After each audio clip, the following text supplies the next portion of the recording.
The stories produced through the District 6 Museum Vusalela Ons Luister Oral History Program is funded by the Mellon Foundation.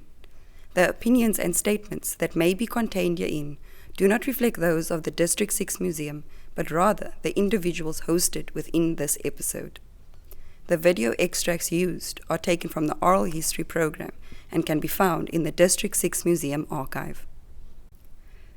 It's the 8th of October 2023. We are here at the District 6 Museum. We are having a conversation with the two gentlemen.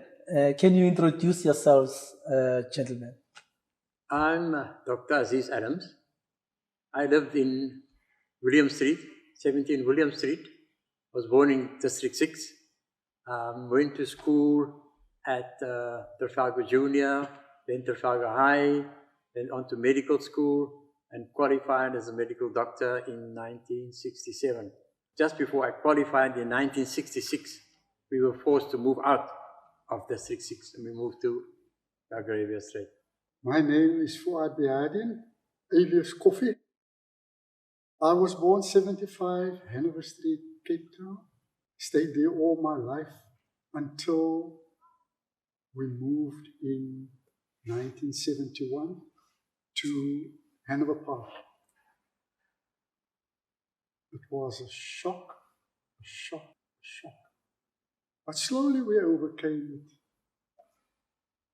and started our new lives, minus our favorite District 6. And can you, because I know that you've been together as friends for a long time now, and you've never even if you were moved to different areas, you still had this glue of keeping you together as friends. Can you take us through as to how was it like growing up there at Hanover Street, there in William Street? What was it like walking barefoot there and playing Kanechi and all of that? How was it like? You know, we've been friends now for probably over 65 years. Over 75 years. 75 years. 70 years. Yeah. And our friendship lasted, right through the ages of the 50s and the 60s until we moved out. But we still kept in contact with one another. Because we got married, the children and so on, the wives knew one another. Yeah. So we were always in contact. But life in District 6, what was it like? It was wonderful. It was peaceful. We grew up as children of the district. The families knew one another. The catchword today is Ubuntu. We had Ubuntu that time. And the other catchword was, now local is lekker. It was nice in District 6. Life was peaceful. We had the political situation, but I think we managed that. We lived through that. We appreciated what was going on. There was no recreation places for us in District 6. So as you said, we played... formed our own recreation. We played Kennedy in the street. The girl played dodgeball, Bok and Blikkies. And we had impromptu soccer matches and even the rugby matches in the street itself, People familiarized themselves with various other activities. Like we found the couples dancing. Dancing was of the order. Ballroom dancing as such. There was no such thing as rock and roll yet in the early 50s. So it was ballroom dancing. And weekends you used to find all these municipal halls, they had dances, clubs or whoever, they had dances, the old drill hall, or even the banqueting hall, or the Fidelity Hall in Primrose Street, or the ex-serviceman club in Commercial Street. And what kept your friendship so glued, so tied up until today? I think we had common interest, and our activities over the weekend kept us together. Going to a party or to a dance, or we will be going to the bioscope, over the weekend, on Friday night, on a Saturday. On Sunday we'll be going to the beach to swim. And we'll find that our girlfriends later, which became our wives, were also friends. You know, they were drawn into this group, and that kept us close. And after we got married, the girls, the women, our wives were all friends. So that even kept this group further together for the years, you know, as long as I know. Oh, you make mention, Putakofi, of Castle Bridge.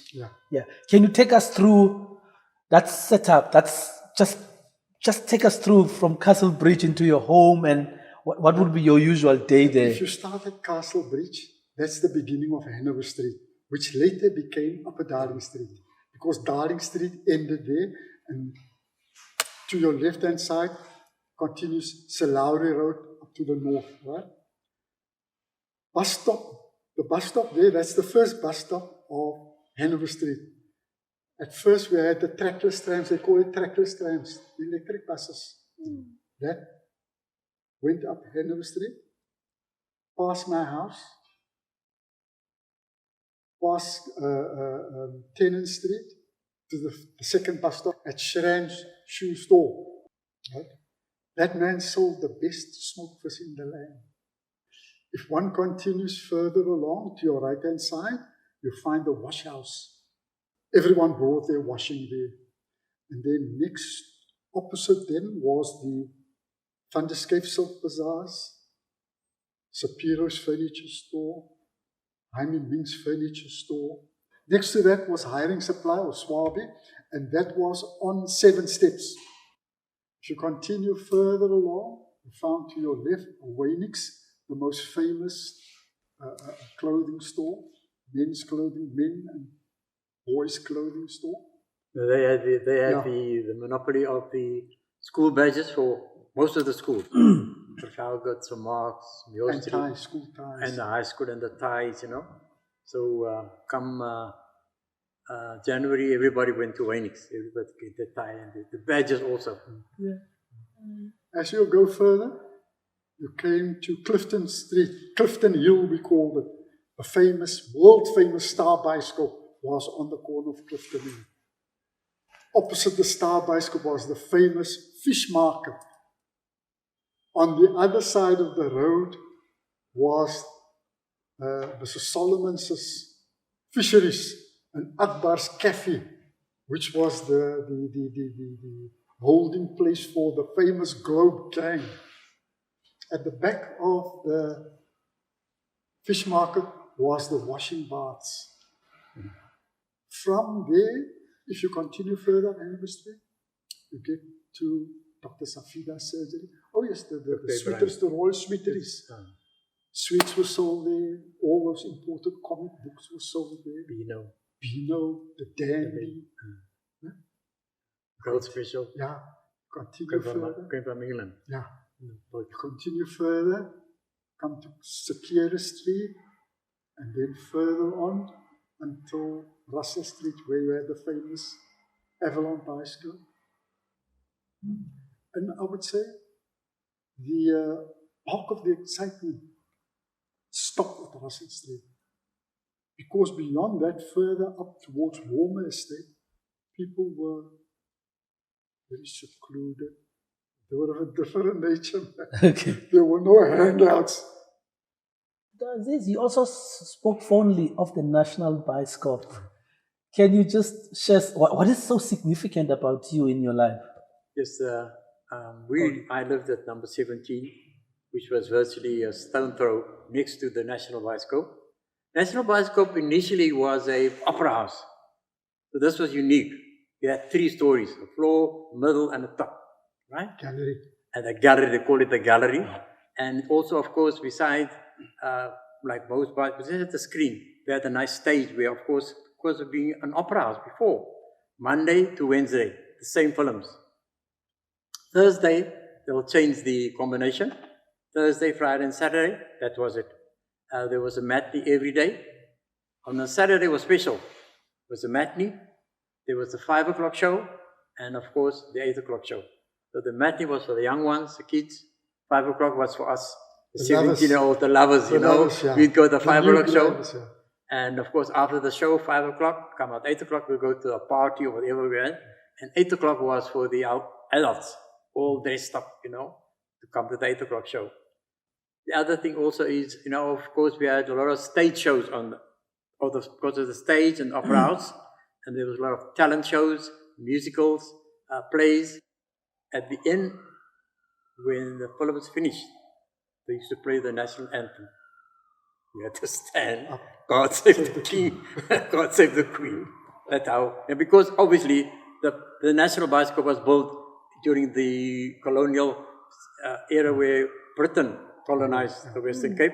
Another thing that we want to kind of have a conversation with you about is this idea of restitution, loss and return.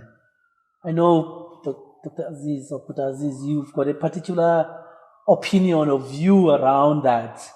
Can you share that view with us as to what is your view? Yes, Ayanda, I know in the 60s, 66, everybody that was in District 6 in that particular area, as you know, we moved out. That area was initially declared a slum area. Therefore saying, well, you can't live in it, so you're going to move out. And then later on it was declared a white group area, right? And everybody was moved out. And most of the houses, in fact, most, 80-90% of the houses was demolished. And people were moved out. Yeah, it's 57 years. 57 years ago. People were moved out of that area and they re-established themselves in the townships, right? And we're looking now at 40, 50 years on. My opinion is now, why do you want to come back? If you're now living in Hanover Park or you're living in Mannenberg and you've got work near to Epping, it's not far from where you stay. Now you're going to move back to Cape Town. You then got to travel to Epping to your work. It's going to cost you more money. And if you look at the restitution, the people that actually moved out, they passed on.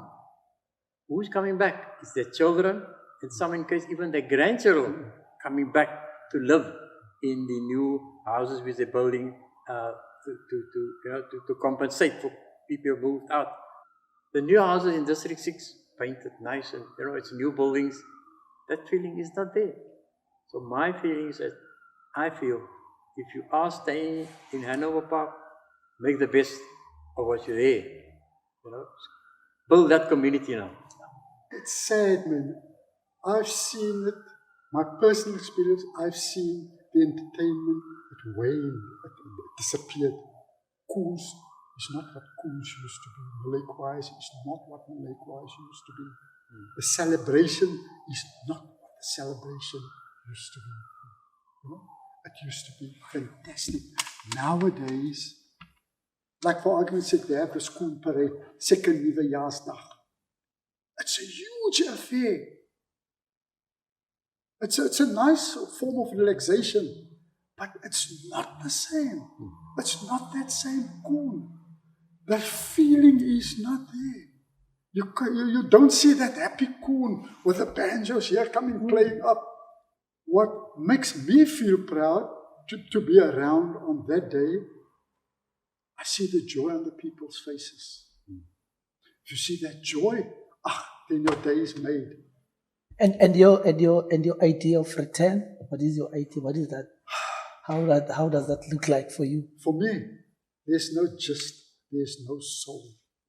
There's no proper Hanover Street. The smell is not there. Even the feeling is not there.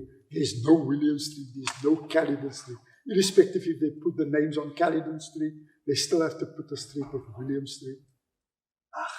It's not there. It's non-existent.